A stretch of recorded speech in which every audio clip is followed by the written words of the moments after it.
여러분 안녕하십니까. 광주 MBC 뉴스데스크입니다. 광주형 일자리를 추진할 광주 글로벌모터스가 최근 경영진과 본부장 채용을 완료하는 등 사업 추진에 박차를 가하고 있습니다. 글로벌모터스는 조만간 공장 신축 사업자를 선정해 올 연말 안에 공사를 시작할 예정입니다. 송정근 기자입니다. 광주형 일자리의 첫 모델인 주식회사 광주 글로벌모터스가 최근 경영진 인선과 본부장급 채용을 완료했습니다. 지난달 글로벌모터스 4개의 본부장 가운데 품질관리본부장을 뺀 사업기획본부장과 생산본부장, 경영지원본부장을 채용했습니다.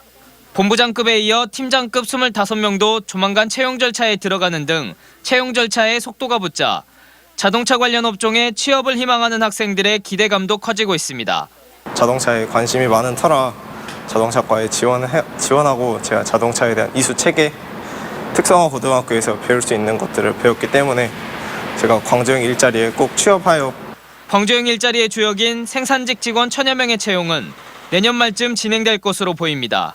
광주 글로벌모터스는 투명성과 공정성을 높이기 위해 외부 전문업체에 서류 접수에서 면접까지 모든 채용 절차를 맡긴다는 계획입니다. 뿐만 아니라 지역 인재 채용 비율을 높이기 위해 가산점 제도 등도 논의하고 있습니다. 충분한 논의를 거쳐서 우리 지역 출신들이 정도 한 80% 정도 이상은 우리 지역 출신들로 일자리가 됐으면 하는 제 그 욕심입니다. 한편 지난달 공장 신축 공사 입찰에 참여한 건설사를 대상으로 현장 설명회를 진행한 글로벌모터스는 현재 낙찰자 선정 과정을 밟고 있다며 연내에 착공하는 데 문제없을 것이라고 자신했습니다. MBC 뉴스 송정근입니다. 신안 지역 양식장들이 허가된 면적보다 많은 시설물을 설치했다는 의혹이 끊이질 않고 있습니다. 가격 하락 등 부작용이 속출하고 있어서 관계당국의 철저한 조사가 필요해 보입니다. 김양훈 기자가 취재했습니다. 신안 안자도 해상에 우럭 양식장이 끝없이 펼쳐져 있습니다. 어민들이 크기에 따라 우럭 선별 작업을 벌이고 있습니다. 하지만 최근 우럭 판로가 막히면서 일부 어민들이 근심에 빠졌습니다. 사료값 등을 고려하면 1kg에 12,000원은 받아야 하지만 8,000원까지 떨어졌기 때문입니다. 일부 지역에서 허가 면적을 초과한 양식 시설이 많다 보니 공급 과잉으로 우럭 가격이 떨어지고 있는 겁니다. 그 과다 시설을 해가지고 그 시설에서 많은 고기가 생산되다 보니까 수요는 적고 공급은 많아서 일부 양식 시설은 면허 구역을 벗어나 있어 선박의 안전사고 위험에 노출되기도 합니다. 이런 가운데 어장 관리선을 이용한 어획물 불법 운반 의혹까지 제기되고 있는 상황. 신안군은 뒤늦게 불법 가두리 양식 시설 실태 파악에 나섰습니다. 가두리 양식에 대한 그 실태 조사를 읍면에다 공문을 발송했습니다. 읍면에서는 그 초과된 부분에 대해서 그 조사를 해가지고 저희들한테 그 보고하도록 이렇게 하고 있습니다.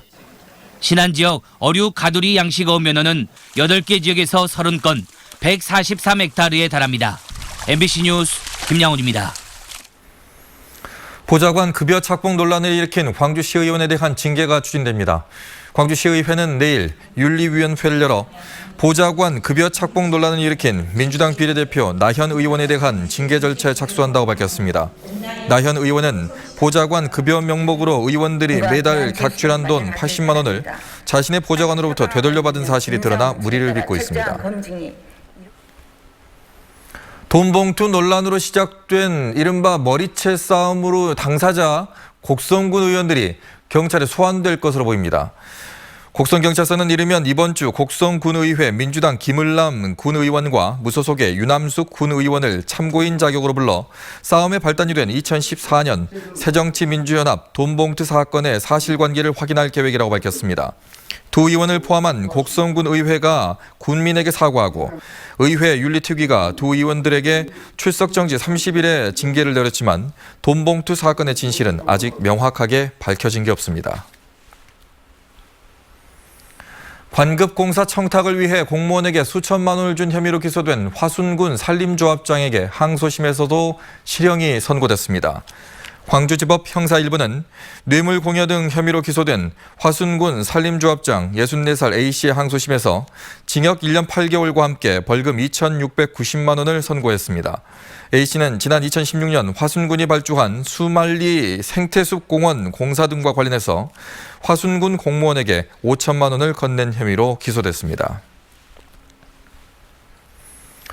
오종열 한국진보연대 총회의장이 향년 81세를 일기로 어젯밤 타계했습니다. 광주에서 교사 생활을 하던 고인은 지난 89년 전교조 초대 광주지부장을 역임했고 이후 범민련 결성에 주도적으로 참여하는 등 한평생을 교사운동과 민족민주운동에 몸바쳐 왔었습니다. 빈소는 서울대 장례식장에 마련됐고 광주에서는 오는 10일 오후부터 조선대학교 장례식장에서 조문할 수 있습니다. 광주 서구을에서 내년 총선 출마를 예고한 최회용 전 참여다치 21 공동대표가 출판 기념회를 열었습니다.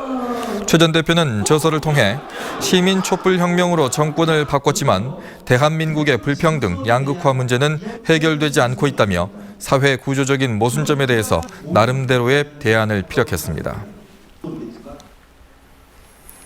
정병석 전남대학교 총장이 전국 국공립대 총장협의회 회장으로 선출됐습니다. 전국 국공립대 총장협의회는 최근 경남 진주에서 정기총회를 열어 정병석 전남대 총장을 제27대 회장으로 선출했습니다. 정 총장은 회원대학은 물론 교육부 등과의 원활한 소통과 협의를 통해 국공립대학이 국가균형 발전을 선도하는 혁신 주체로 거듭나도록 하겠다고 포부를 밝혔습니다. 내년 4월 치러지는 21대 총선의 선거비용 제한액이 확정됐습니다.